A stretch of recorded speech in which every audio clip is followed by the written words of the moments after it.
we were kind of talking about the circle of influence that people have, and you and I have spent a lot of time with a lot of people, and we've watched the good become great from those people who have surrounded themselves with some really strong, influential individuals.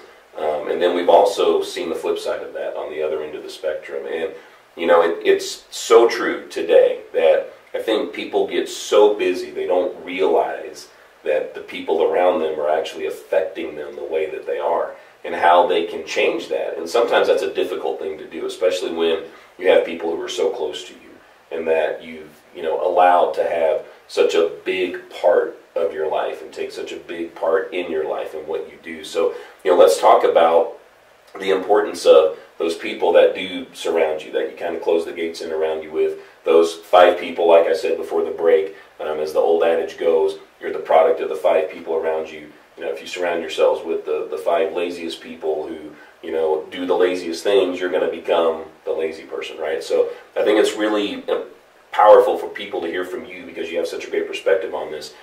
What do they do? How do they, A, first recognize who they've surrounded themselves with, B, how those people are really playing in to them and their success, and then C, how do they change it? How do they make that change?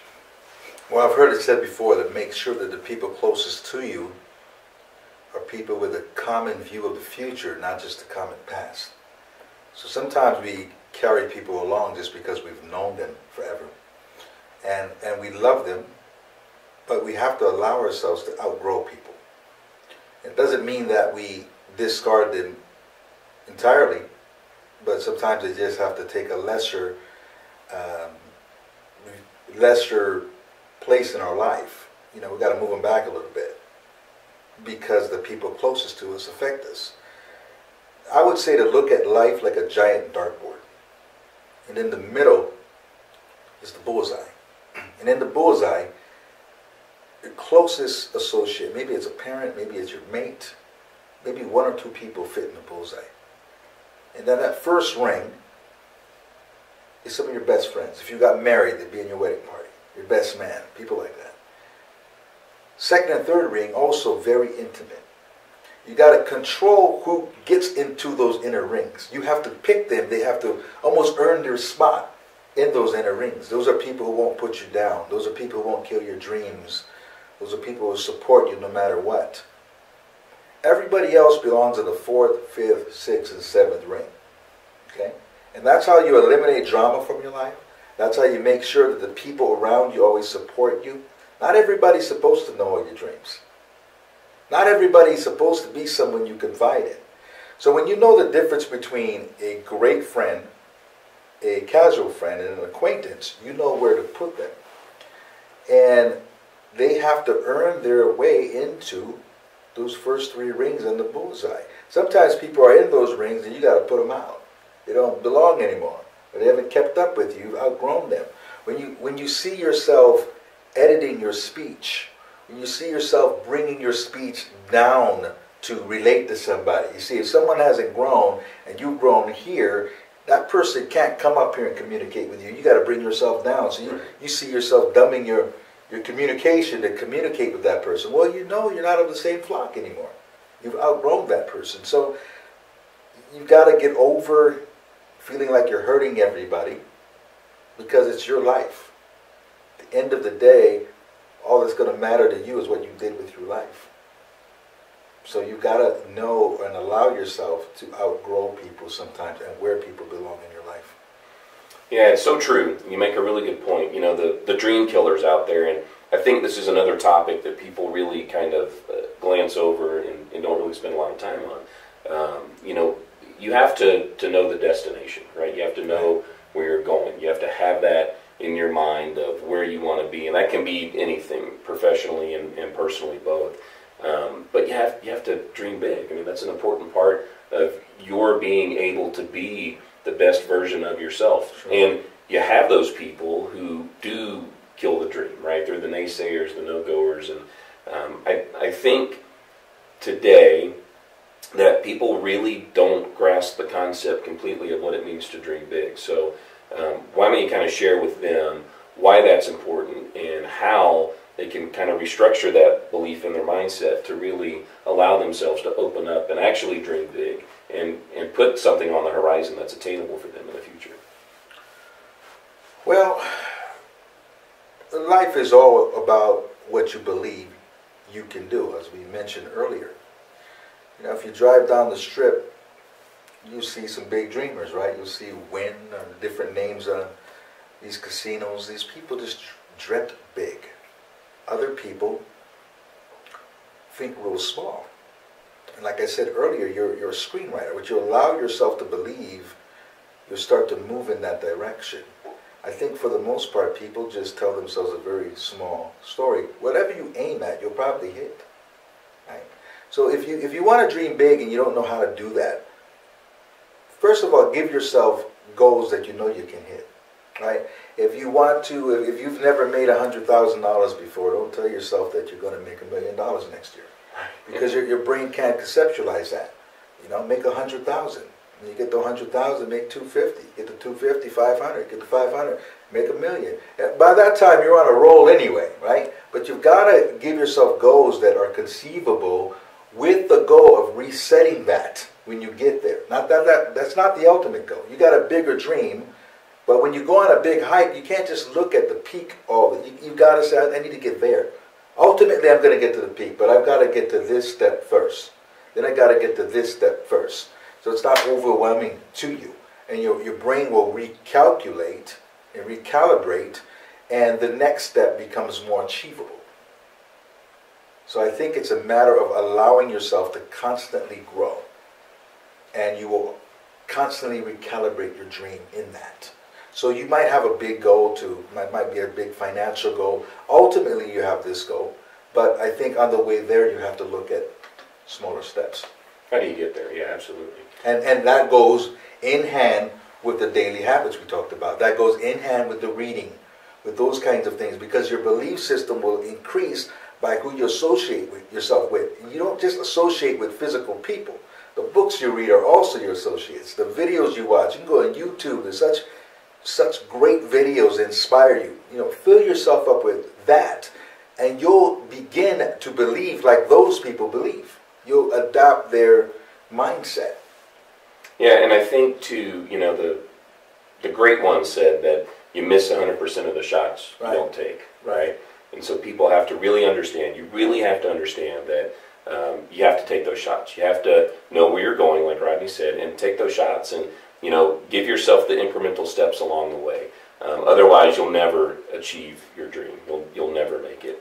And that is probably the biggest disappointment I think people have, you know, in the end when they realize, I just didn't do what I was capable of doing. I think how you view failure is a big one too. Yep. People who are successful actually look forward to failing quickly. Like, let's get this out of the way. Let me learn my lessons now. Let's hurry up and do this, right? People who don't have that mindset, and success is a mindset. People who don't have that mindset are afraid of failure. So they run for it. So they don't swing the bat. You know, Babe Ruth, in his day, hit the most home runs, 714 home runs. But he also held the strikeout record. Most people don't know that, which means he simply swung the bat harder and more often than anyone else who ever lived up to that time. Because in his mind, he always thought the next ball was going out. And that's how you have to look at life and look at the dreams that you're chasing. At the end of the day, you're going to have more failures than successes. Your successes will just shine more. Everybody will see the successes, but the most successful people have failed far more than unsuccessful people. They're just not afraid of the failure. Failure is a lesson, right? So you either win or you learn. There's no real failure till you quit. You win or you learn. It's a good way to look at it. All right. Well, we'll be back with a little bit of a more powerful side to Rodney that he shares when he's out about town and influencing minds across the U.S. So I'm going to let him share that with you here when we come back, and we'll be back in just a bit.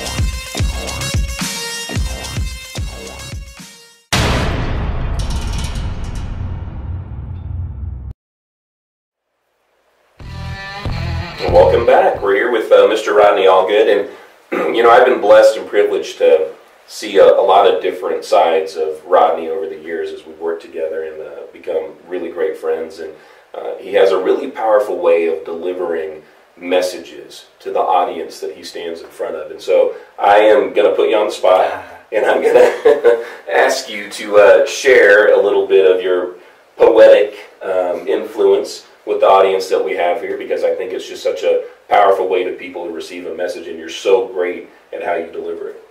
All right, so when I speak, I fuse it with a lot of poetry. So we'll do one called Believe. I'll speak straight to the camera here. This is all about believing in yourself. It goes like this. If you knock, it shall be open, and if you ask, you shall receive. Now what you need to find deep in your heart is faith and to believe. You see, having doubt is just like poison. It spreads death to all your dreams. But having faith is the expectation that what you see will come to be. Now, never let anyone around you tell you what you can do, for they can't comprehend, nor can they understand a dream that was meant for you. Now, the word fear stands for false expectation, appearing to be real, but fear will dissipate. If you have faith, you'll find strength that you can feel. Now, you've heard this said before, that there's nothing that you cannot do. Learn to let that sink deep in your soul and know this to be true. That if you believe down to your core, there's nothing that you can achieve. And it all begins, listen close, my friends, with a dream that you believe. I love it, man. Thank you so much. I never get tired of hearing you when you give your poetry to people. It's so powerful. And so, the audience has gotten a chance to know you a little bit better, and I think now you understand why I just had to have Rodney as our first guest here on The Game Changer, because to the core, Rodney is a game changer, and those are the guests that you're going to see on our show. So Rodney, how can people get in touch with you? You can find me. My website is rodneyallgood.com. You can reach me there. Facebook, Rodney Allgood. There's just a couple of us. You'll see who I am. I think there's just three of us, but you'll know who I am. What other social media? I think on LinkedIn I'm Rod Allgood. But mindshift360@gmail.com is my email address. So any of those ways, very easy to find me. And Rodney is available to come to you, to your teams, to your organizations as well. So why don't you share with them a little bit about that also? Yeah, so we have different things. I like to customize my programs for organizations. I speak to a lot of salespeople. I can come in and fire your team up. I also build online courses that are customized to what you do. So if you're looking to get your sales teams or your organization to really begin to believe in themselves, to dream a little bit bigger, to see what they're capable of, call me. We'll make it happen. Where are you headed off to next? Next, I am off to Los Angeles. Got a hotel to speak to there. All right. So that's the next on the agenda. Well, I appreciate your time today, Rodney. It's always a pleasure to sit down with you. And I want to thank you all for joining us for The Game Changer as well. This is just a small taste of what you're going to get every time we air our show. And I look forward to having you back. We're going to have some remarkable and incredible opportunities to share with each other how you can become a game changer. And Rodney, I would love for you to close us out, man. What would you like to impart on us before we leave for the day? We'll do one more, okay? Yeah, this has to do with time going by very quickly, and we're not promised tomorrow. So this is called In the Blink of an Eye. It goes like this. In the blink of an eye, each moment becomes the past. You see, nothing stays forever. Only the memories last. A young woman, she dreams of her wedding day. But in a blink, the day is here, and then it's gone away. Our babies and toddlers, we watch them frolic and play, but in a blink they grow up, and they're no longer this way. Now grown and on their own, in the blink of an eye. Sometimes we all wonder, when did the years pass by? In the blink of an eye, our elders are gone. Suddenly it's on us to pick up and carry on. In the blink of an eye, we are young no more. So ask yourself this one question. What are you waiting for? Live a life that's inspired. Don't let it end with regret. Find your purpose and your passion, one this world won't soon forget. The time is now. You've got one life to live, so spread your wings and fly. for this ride. It may be over in the blink of an eye. Thank you, my friend. All right. Always a pleasure. Go live a life with purpose. Go be a game changer. Dave Small, we'll see you soon.